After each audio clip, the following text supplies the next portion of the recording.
Bismillahirrahmanirrahim. Assalamualaikum warahmatullahi wabarakatuh.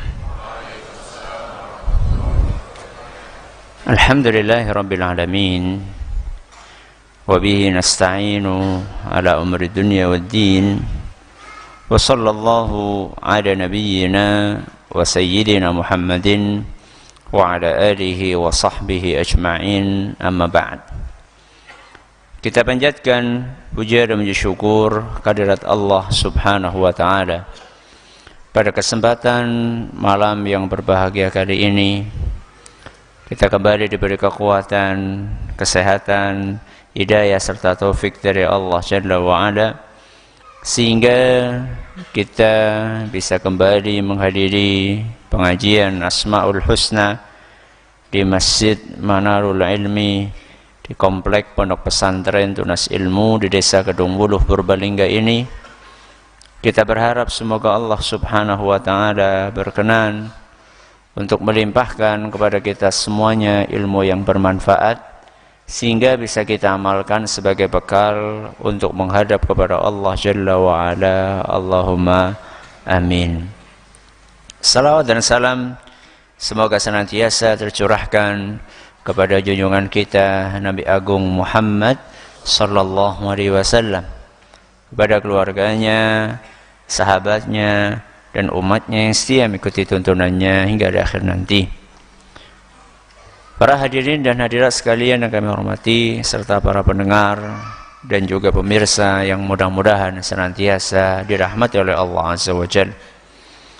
Sebagaimana yang telah kita janjikan pada pertemuan yang lalu, bahwa malam hari ini kita akan memasuki nama yang baru di antara Asmaul Husnanya Allah. Terakhir kemarin kita bahas dua nama sekaligus. Apa itu? Al-Karim dan Al-Akram. Hari ini kita akan berpindah ke nama Allah berikutnya yang akan mendorong hati kita untuk mencintai Allah Subhanahu wa taala dengan cinta yang maksimal, yang sebesar-besarnya, yaitu nama Allah At-Tayyib. Napa? At-Tayyib. Nama ini tidak ditemukan di dalam Al-Qur'an. Akan tetapi nama ini disebutkan oleh Rasulullah sallallahu alaihi wasallam dalam hadis beliau. Hadisnya ada di dalam Sahih Muslim. Hadisnya ada dalam Sahih Muslim, sebagaimana yang nanti akan kita bacakan insyaallah. Silakan yang punya kitab dibuka halaman 24. Iqra. Bismillahirrahmanirrahim. Qala Syekh Abdul Aziz bin Nasir Al-Julayl hafizahullah ta'ala, At-Tayyib jalla jalaluh. Qala sallallahu alaihi wasallam, Ayyuhan nasu inna Allaha tayyibun wa la yaqbalu illa tayyiba. Akhrajahu Muslim. Ini hadis yang dibawakan atau disampaikan oleh Nabi sallallahu alaihi wasallam. Saya akan bacakan redaksi lengkapnya, ada dalam Sahih Muslim. Hadis ini dari Abu Hurairah radhiyallahu anhu bahwa Rasulullah sallallahu alaihi wasallam bersabda, Ayyuhan nas. Apa artinya ayyuhan nas? Wahai para manusia. Innallaha tayyibun. Innallaha tayyibun. Sesungguhnya Allah itu maha baik. Napa? Maha baik. Wala yaqbalu illa tayyiban. Dan Allah tidak menerima kecuali yang baik-baik saja. Wa inna Allaha amara al-mu'minina bima amara bihil mursalin. Sesungguhnya Allah itu memerintahkan kaum mukminin sebagaimana perintah yang Allah sampaikan kepada para rasul. Jadi Allah menyampaikan perintah kepada para rasul, perintah itu pula yang disampaikan kepada para kaum mukminin. Faqala, Allah berfirman, ya ayyuhar rusulu kulu minat thayyibati wa'malu salihah. Wahai para rasul, makanlah yang baik-baik dan beramal solehlah. Ini perintah dari siapa? Allah. Buat siapa? Buat siapa? Wahai para rasul. Berarti perintah ini tertuju untuk para rasul.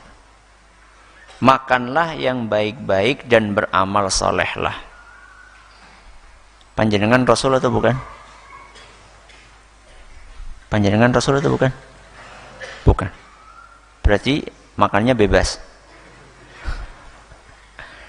Kan tadi sudah disampaikan, Allah memerintahkan kaum mukminin seperti perintahnya buat para rasul. Berarti perintah tadi, perintah untuk makan yang baik-baik dan beramal soleh, itu juga tertuju kepada siapa? Kepada kaum mukminin. Ya.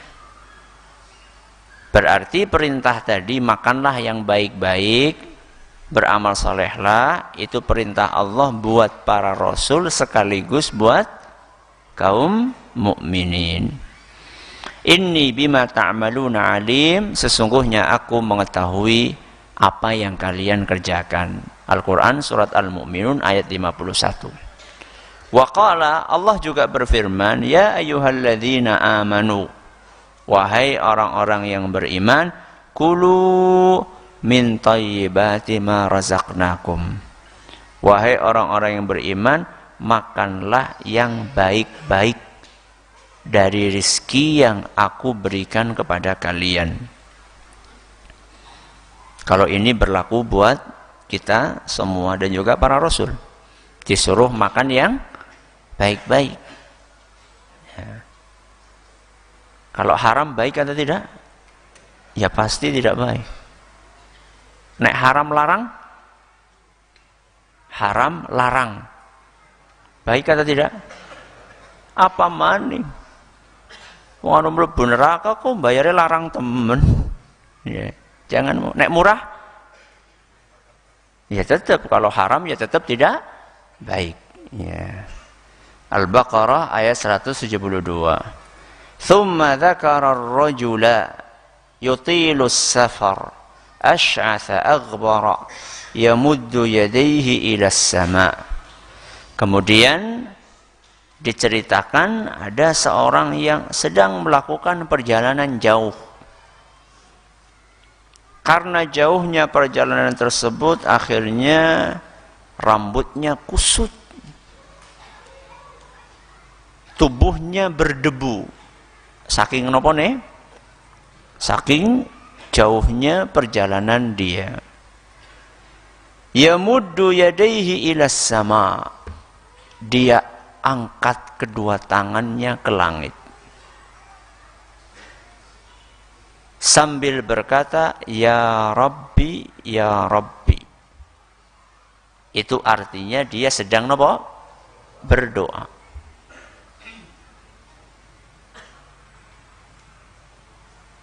Orang sedang bepergian itu waktu yang mustajab atau bukan? Ya.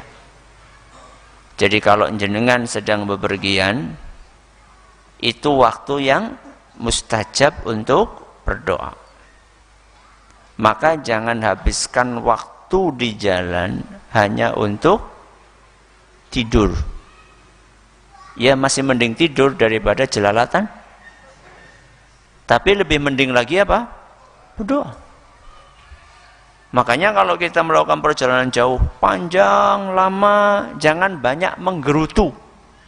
Mendingan buat berdoa. Astagfirullah, astagfirullah, astagfirullah. Allahumma gfirli. Ya. Rabbana atina fid dunya hasanah wa fil akhirati hasanah wa qina adzabannar. Jadi orang ini sedang bepergian. Berarti waktunya waktu mustajab. Kemudian orang ini mengangkat kedua tangannya. Dan mengangkat kedua tangan itu juga salah satu sebab terkabulnya doa. Lalu dia bertawassul kepada Allah dengan memanggil ya Rabbi, ya Rabbi. Ini juga salah satu sebab terkabulnya doa.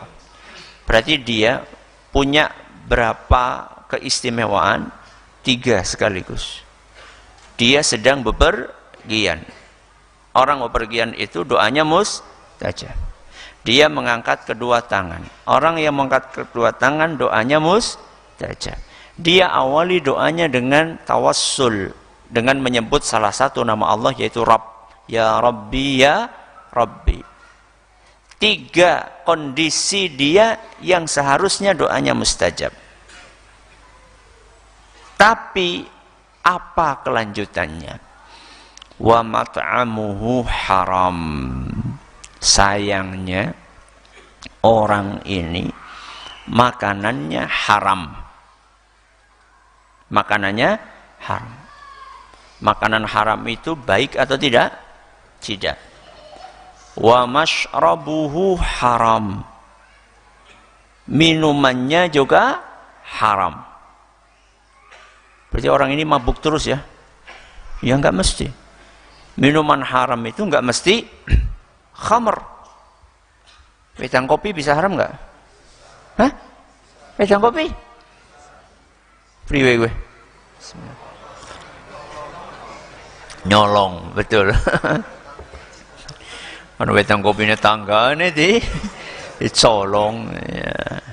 Haram atau tidak? Haram. Ya. Wa mashrabuhu haram wa malbasuhu haram. Pakaiannya juga haram. Wa ghudhiya bil haram, dan diasupi perutnya dengan makanan-makanan hasil-hasil yang haram. Ya. Mungkin makanannya halal tapi duit yang digunakan untuk membeli itu adalah duit hasil pekerjaan yang haram. Jadi yang namanya haram itu tidak selalu bentuk barangnya yang haram. Mungkin barangnya halal, mendoan. Halal tidak? Halal. Tapi belinya duit hasil menang togel. Halal apa haram? Haram. Ya. Wa ghudhiya bil haram. Kemudian apa kata Allah? Apa kata Rasul sallallahu alaihi wasallam? Fa anna yustajabu lidzalik. Maka bagaimana mungkin orang yang seperti ini doanya dikabulkan? Bayangkan. Padahal orang tadi itu sudah punya 3 keistimewaan. Dia dalam kondisi apa tadi? Safar, bepergian. Yang kedua, mengangkat tangan. Yang ketiga, tawassul. Ternyata dia sudah lakukan 3 hal ini, tetap doanya sulit dikabulkan karena ada penghalang yang menghalangi dia untuk dikabulkan doa. Maka hadis ini seharusnya membuat kita banyak merenung. Kenapa kok doa-doaku sampai sekarang banyak yang belum dikabulkan? Daripada menyalah-nyalahkan Allah, mendingan introspeksi diri. Jangan. Mungkin pekerjaan kita halal. Ya. Guru halal atau tidak? Halal atau tidak? Ya tergantung guru apa. Ya secara umum guru halal, ngajarin pelajaran matematika, fisika, biologi, halal. Tapi apakah betul-betul gaji yang kita terima itu sudah sesuai dengan apa yang kita kerjakan? Disuruh masuk jam 7, apa masuk jam 7? Disuruh pulang jam berapa? Jam 2, apa pulangnya jam 2? Apa sabun dina mangkate telat baline kasih. itu berpengaruh loh kepada kehalalan atau keharaman duit yang kita terima. Ya. Atau ketika kita ngajar di kelas dolanan HP, guru dolanan apa? HP, si kepriwe. Ya. Ustaz kita lagi nyari bahan nang rumah, nyari bahan nang kelas. Buat apa ada sertifikasi? Waktu persiapan namanya, menyiapkan apa istilahnya itu? Materi yang akan diajarkan. Ya. Apa namanya?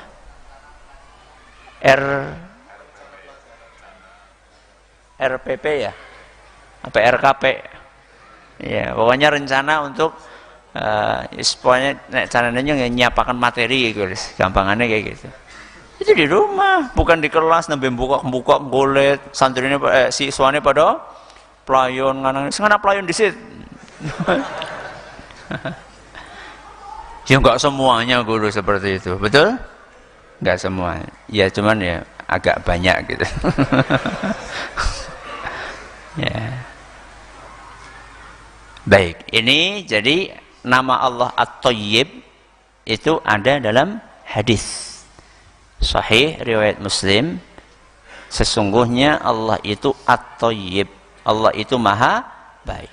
Baik, sekarang kita lihat apa arti dari At-Thayyib itu secara lebih lanjut lagi. Nah, Iqra. Al-ma'na fi haqqillahi azza wa jalla. At-Thayyib fi sifatillahi ta'ala bima'na al-munazzah 'anil naqais wa huwa bima'na al-quddus. Wa aslu at-Thayyib az-zakatu wat-taharatu was-salamatu min al-khabath. Fa huwa thayyibun wa af'aluhu thayyibah wa sifatuhu atyabu asy-syai' wa asma'uhu atyabu al-asma'. واسمه الطيب ولا يصدره عنه إلا طيب ولا يصعد إليه إلا طيب ولا يقرب منه إلا ولا يقرب منه إلا طيب فالطيبات كلها له ومضافة إليه وصادرة عنه ومنتهية إليه. Al-ma'na fi haqqillah. Apa makna At-Thayyib? Ya, maha baik. Mari kita dengarkan. At-Thayyibu fi sifatillahi ta'ala. Ketika kita berbicara tentang At-Thayyib dalam sifat Allah, itu artinya Al-Munazzahu anin naqais, yang terhindar dari segala jenis kekurangan. Itu arti dari nopo? At-Thayyib, yang terhindar dari segala jenis nopo? Kekurangan. Berarti Allah itu sempurna, bahkan maha sempurna, karena tidak ada kekurangannya. Berbeda dengan manusia. Panjenengan punya kekurangan apa betul? Punya kekurangan? Punya. Bukan punya, malah banyak. Memang manusia itu tempatnya kekurangan. Kalau Allah subhanahu wa ta'ala maha sempurna, tidak ada kekurangan sedikit pun dalam diri Allah azza wa jalla. Wa huwa bima'nal quddus. Dan At-Thayyib itu semakna dengan nama Allah yang lainnya, yaitu Al-Quddus. Kenapa? Al-Quddus. Ini biasanya kita baca ketika habis tarawih. Subhanal Malikil Quddus. Al-Quddus itu artinya yang maha suci. Jadi At-Thayyib itu semakna dengan Al-Quddus, berarti Allah itu suci. Ya. Makanya setiap sujud kita membaca apa? Subhana Rabbiyal A'la. Apa artinya subhana? Maha suci Allah Al-A'la, yang maha tinggi. Kalau ruku kita baca apa? Subhana Rabbiyal Azim. Maha suci Allah yang Al-Azim, yang maha agung, yang maha besar. Wa aslu tayyibi wa aslu tibi az-zakatu wat-taharatu was-salamatu minal khubthi. Jadi at-tayyib itu aslinya artinya adalah bersih, suci, terhindar dari segala jenis hal yang kotor. Makanya apapun yang bersumber dari Allah, kalimat-kalimat Allah, nama-nama Allah, sifat-sifat Allah, takdir-takdir Allah, tidak ada yang kotor, tidak ada yang jelek. Semuanya baik. Fahuwa tayyibun. Allah itu baik, bahkan maha baik. Wa af'aluhu tayyibatun. Seluruh perbuatan Allah itu baik. Seluruh yang ditakdirkan oleh Allah itu baik. Walaupun mungkin kita rasa kurang enak. Contoh, ada di antara jenengan yang nun sewu miskin? Ada yang miskin? Ada. Ya. Sing seru mau kursi siji berarti siji tok sing mesti. Ya. Juliane sugih kabeh iku ya, Masya Allah. Yang menakdirkan panjenengan miskin sinten? Allah. Baik atau tidak? Baik. Berarti panjenengan baik-baik saja. Allah menakdirkan seseorang miskin itu baik. Ya. Walaupun kita sebagai manusia yang ditakdirkan miskin, kadang-kadang kita merasa tidak baik-baik saja. Ya. Tapi takdir Allah menjadikan kita miskin itu baik. Karena Allah tidak pernah berbuat zalim kepada siapa? Hambanya. Jadi ketika kita ditakdirkan oleh Allah miskin, itu bukan karena Allah itu zalim sama kita, bukan. Apalagi seandainya kita termasuk hamba-hambanya yang beriman. Wong manusia secara umum saja tidak pernah dizalimi oleh Allah. Allah sampaikan itu dalam surat Qaf ayat 29. Surat apa?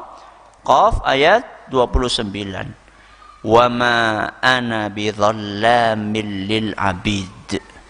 Dan aku tidak pernah menzalimi hambaku. Jadi ketika Allah takdirkan kita miskin, itu bukan karena Allah zalim kepada kita. Bukan karena Allah tidak adil kepada kita. Justru Allah terkadang membuat orang miskin karena sayangnya Allah kepada hamba tersebut.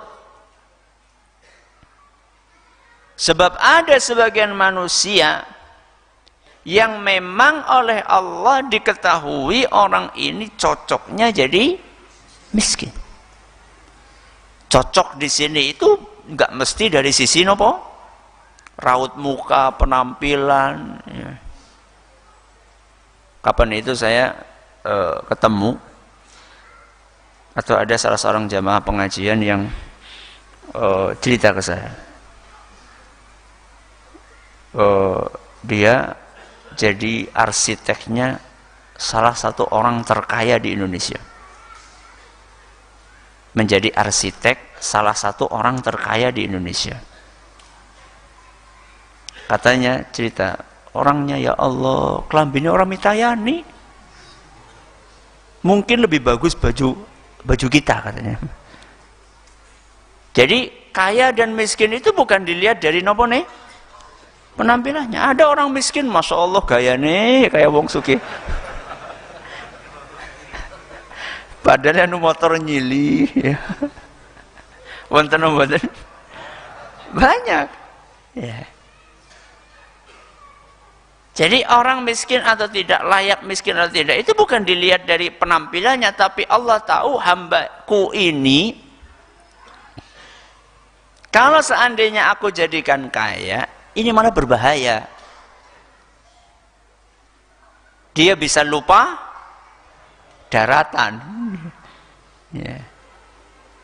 Dia jadi lupa beribadah kepada Allah, jadi jarang doa. Coba saya tanya sama jenengan, kalau kondisi jenengan sedang settle itu apa?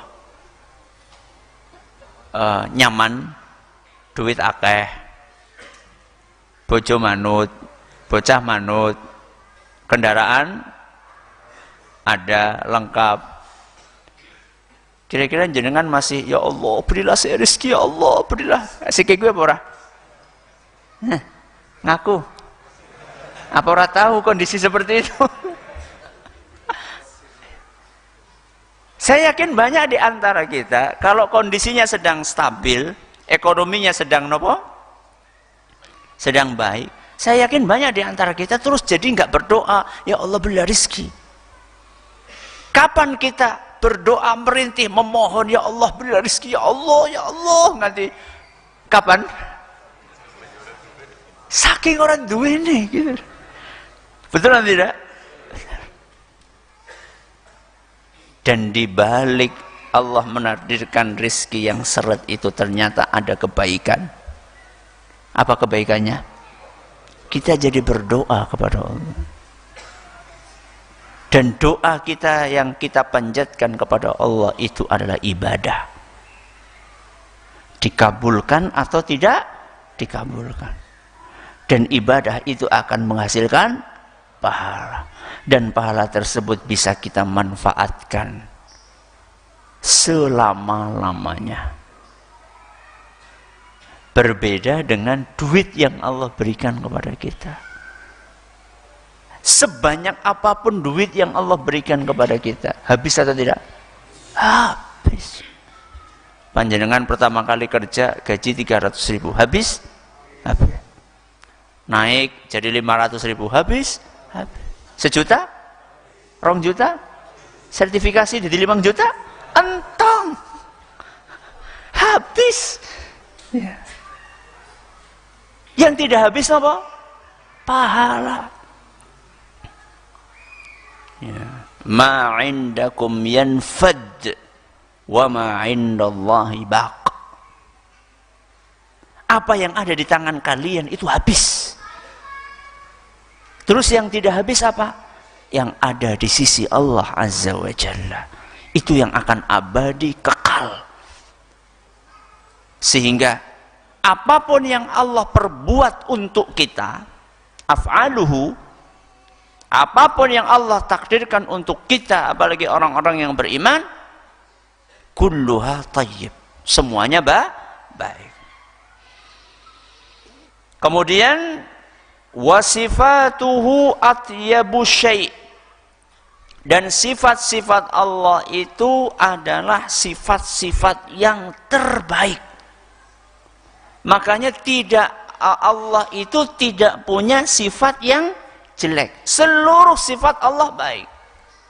Makanya kalau kita renungkan, Allah itu maha dermawan, Allah itu maha baik, Allah itu maha pengasih, Allah itu maha penyayang, ya.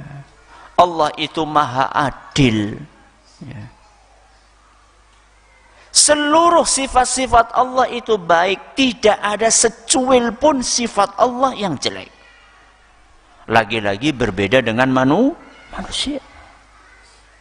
Manusia sesoleh apapun, manusia biasa, sesoleh apapun pasti punya sifat yang tidak baik, ya.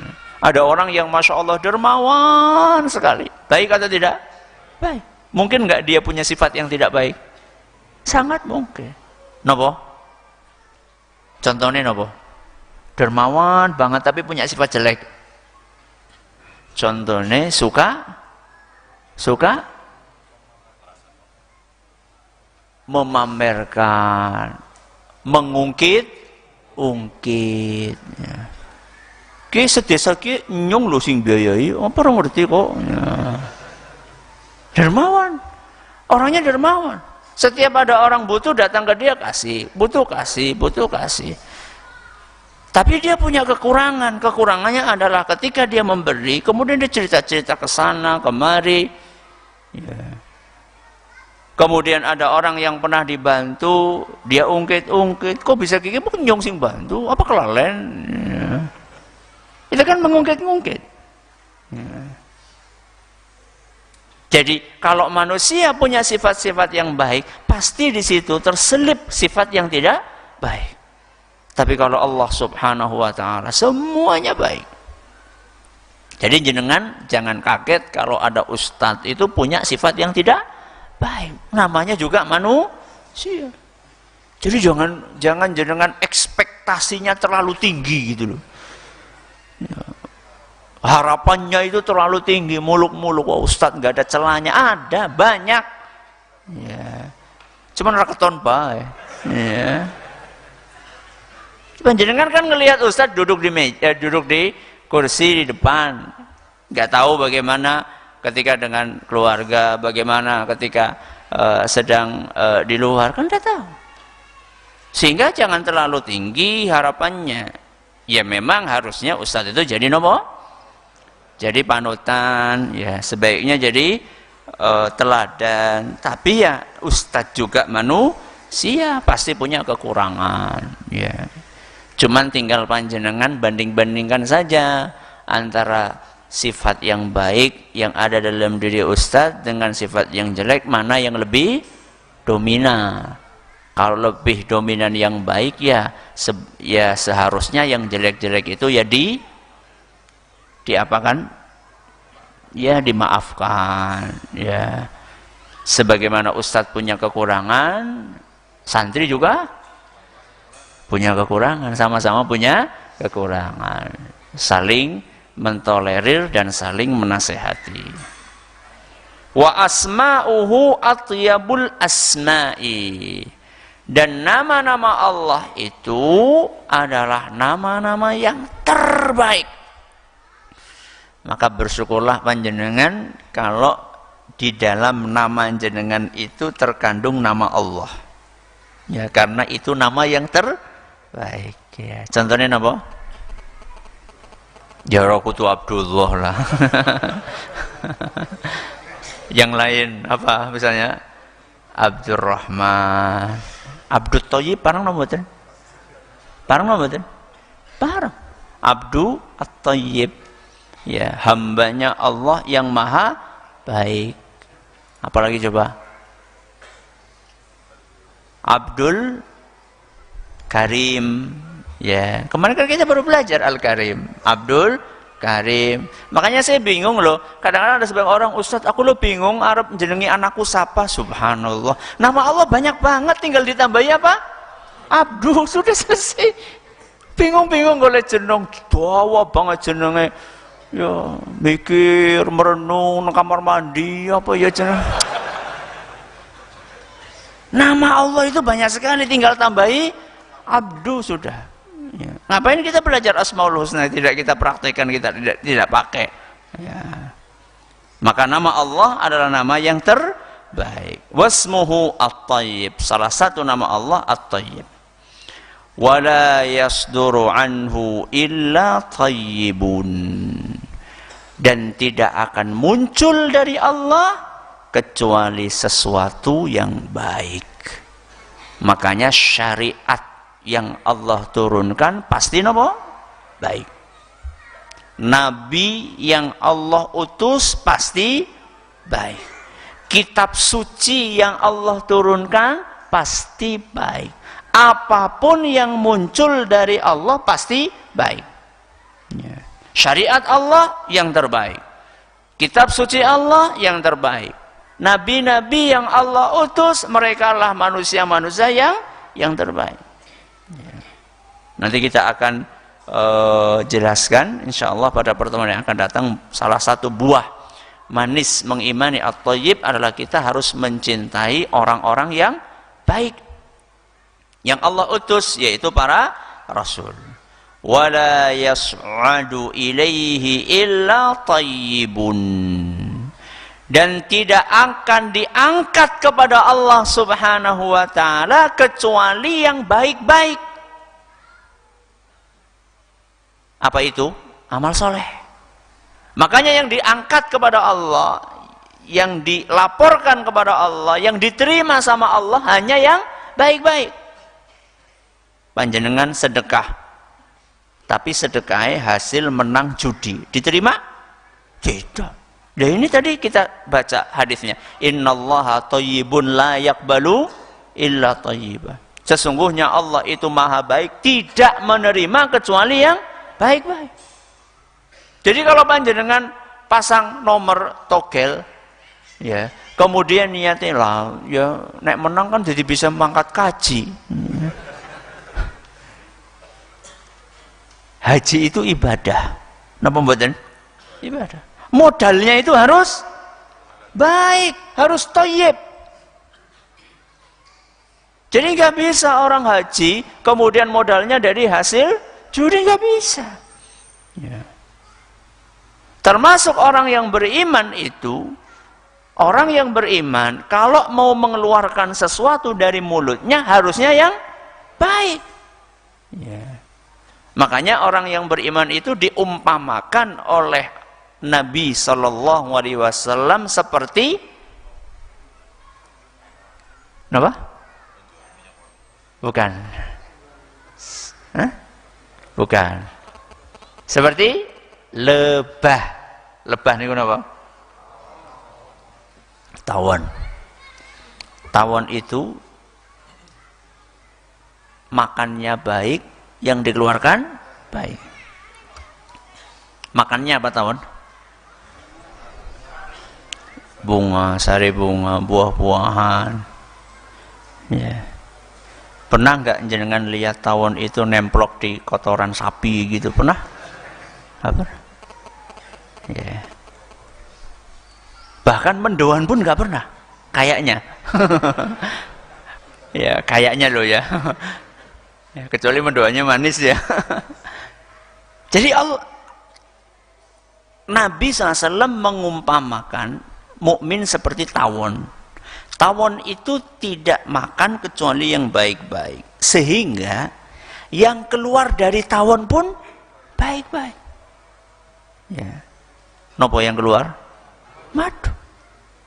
Nah sekarang saya tanya, mukmin yang keluar apa? Ya bukan yang keluar dari bawah. Kalau itu sih sama semuanya. Yang keluar dari mukmin harus kata-kata yang baik. Perbuatan yang keluar dari mukmin harus baik, seperti madu. Ya. Orang bisa mengambil manfaat dari ucapannya, orang bisa mengambil manfaat dari perbuatannya, orang bisa mengambil manfaat dari pikirannya. Itulah mukmin. Wala yaqrubu minhu illa thayyibun, dan tidak akan dekat-dekat kepada Allah kecuali orang yang baik. Jadi kalau kita pengen dekat sama Allah, pripun? Jadilah orang baik. Aduh Ustaz, saya ini belum baik, makanya jadi orang baik. Ya, baik dalam tutur katanya, baik dalam perilakunya, baik dalam ibadahnya, baik dalam bisnisnya, baik dalam berpolitiknya, baik dalam bersosialnya. Orang-orang yang baik-baik seperti inilah yang akan dekat dengan siapa? Allah Subhanahu wa ta'ala. Fattayyibatu kulluha lahu wa mudhafatun ilaihi wa sadiratun anhu wa muntahiyatun ilaihi. Kebaikan itu semua milik Allah, dinisbatkan kepada Allah, keluarnya dari Allah, dan kembalinya juga kepada siapa? Allah. Ini kita baru bahas makna dari at-thayyib. Insyaallah pada pertemuan akan datang kita akan kaji buah manis mengimani nama Allah at-thayyib. Mudah-mudahan bermanfaat. Terima kasih atas perhatiannya. Mohon atas segala kurangannya. Kita tutup dengan membaca Subhanakallahumma wa bihamdika asyhadu an la ilaha illa anta astaghfiruka wa atubu ilaik. Wassalamualaikum warahmatullahi wabarakatuh.